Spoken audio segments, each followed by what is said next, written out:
What's going on, guys? Welcome back to Bust Out Another 1,000. In this case, this guy, yeah, he's gonna spend $1,000, but just kind of want to give you a little brief showing of this beautiful Bertram 20 that has been restored. Unfortunately, I don't know the year of it. They don't have the tag on it anymore, but completely restored. All glass work, all that kind of stuff was done. Came in, he was having some steering issues. Turns out it was just the power steering pump reservoir was not filled, causing a bunch of slack in the drive mount. That's just steering feedback a little bit. He had that, and he was having some shifting problems. We ended up putting a brand new shift cable in it, took the control box apart, went through it, changed up some of the things on it. It was actually not installed properly, so we got that going.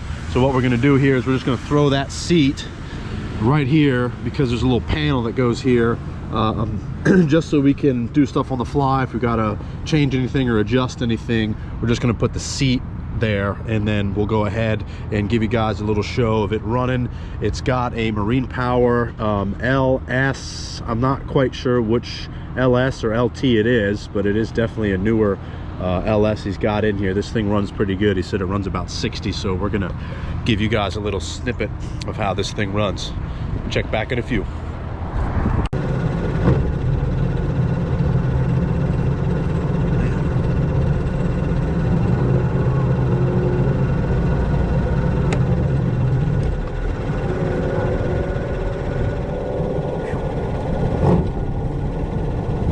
She vibrating a little bit. Let's put this here kill switch on.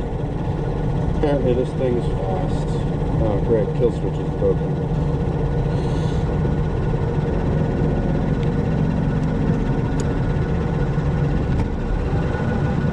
Uh-oh.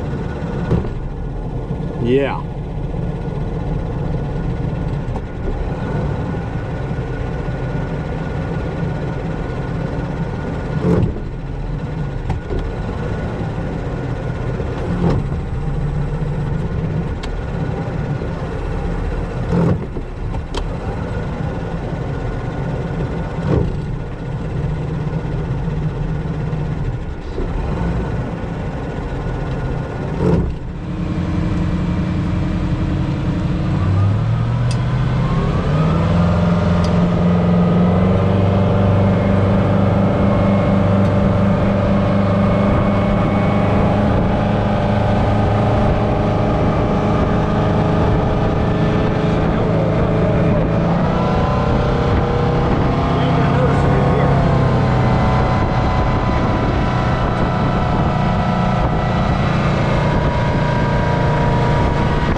kill it.